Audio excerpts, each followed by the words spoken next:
మహేంద్రతనయ ఒడిశాలోని గజపతి జిల్లా, ఆంధ్రప్రదేశ్లోని శ్రీకాకుళం జిల్లాలోని లక్షలాది ఎకరాలను సస్యశ్యామలం చేసే జీవనది. మహేంద్రగిరి కొండల్లో పుట్టినందుకే ఈ నదికి మహేంద్రతనయ అనే పేరు వచ్చింది. మహేంద్రగిరి కొండలకు మరో విశిష్టత కూడా ఉంది.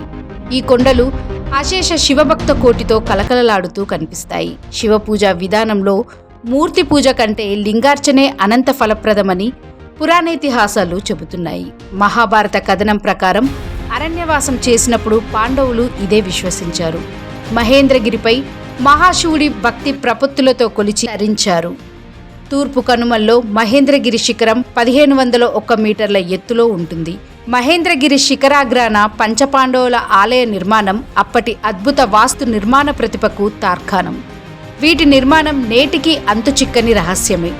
పాండవులు అరణ్యవాస సమయంలో మహేంద్రగిరిపై కొంతకాలం నివసించినప్పుడు శివలింగాలను ప్రతిష్ఠించి ఆరాధించారని భక్తులు చెబుతారు.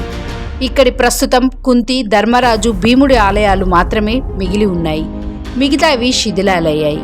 ఈ ఆలయాలన్నింటిలోనూ శివలింగాలే ఉండటం విశేషం. 30 అడుగుల ఎత్తులో అరుదైన రాతి కట్టుతో నిర్మించిన కుంతి ఆలయం అబ్బురపరుస్తుంది. ఆలయం ఎదురుగా 2 పురాతనమైన బావులు ఉన్నాయి.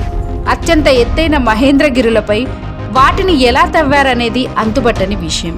కుంతి మందిరం ఉత్తర దిశలో ధర్మరాజు ఆలయం ఉంది. ఇక్కడ ఆలయాలన్నింటిలోకి ఇదే పెద్దది. ధర్మరాజు ఆలయం ఎదురుగా ఉన్న మరో కొండపై భీముడు ఆలయాన్ని కేవలం 5 భారీ రాళ్లతో నిర్మించారు. ఈ ఆలయం లోపలికి వెళ్ళడానికి చిన్న సందు మాత్రమే ఉంటుంది. మహేంద్రగిరి పర్వతంపై ఉన్న అన్ని ఆలయాల్లోనూ ఇదే పురాతనమైనది. పర్వతం చివర ఒక కొండపైన జగన్నాథస్వామి ఆలయం ఉంటుంది. దీన్ని దారు బ్రహ్మ ఆలయంగా పిలుస్తారు.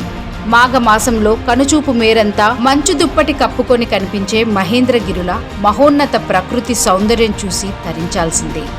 ఏటా మహాశివరాత్రి రోజున ఇక్కడ ఆలయాల్లో భారీ స్థాయిలో శివార్చన జరుగుతుంది. ఉభయ రాష్ట్రాలకు చెందిన భక్తులు శివరాత్రికి ముందు రోజే ఇక్కడికి చేరుకుంటారు. మహాశివరాత్రి రోజంతా పూజా పురస్కారాలతో జాగారం చేస్తూ జాగరమేళా నిర్వహిస్తారు. ఒడిశాలోని కోరాపుట్ జిల్లా దేవమాలి పర్వతం తర్వాత ఆ రాష్ట్రంలో రెండో ఎత్తైన పర్వతం మహేంద్రగిరి. రామాయణంలో మహేంద్రగిరి కొండను మహేంద్ర పర్వతంగా పేర్కొన్నారు.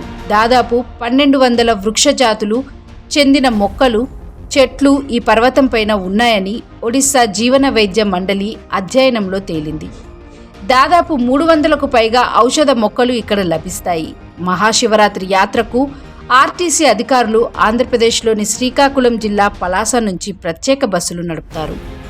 మందస సమీపంలోని సాబకోట, సింగుపురం గ్రామాల వద్ద నడక యాత్ర భక్తుల కోసం వివిధ స్వచ్ఛంద సంస్థలు ఏర్పాట్లు చేస్తాయి. సుమారు 32 కిలోమీటర్ల కొండలు, వాగులను దాటి కాలిబాటన మహేంద్రగిరులను చేరుకోవాలి. శ్రీకాకుళం నుంచి ఒడిశాలోని పర్లాకిమిడి, కోయిపూర్ మీదుగా మహేంద్రగిరులను చేరుకోవచ్చు. పర్లాకిమిడి నుంచి 66 కిలోమీటర్లు ప్రయాణించి మహేంద్రగిరిని చేరుకోవచ్చు. శివరాత్రి రోజు తప్ప ఏడాదంతా మానవ సంచారం కానరాని ఈ మార్మిక మహేంద్రగిరి సందర్శన ఆద్యంతం అద్భుతం.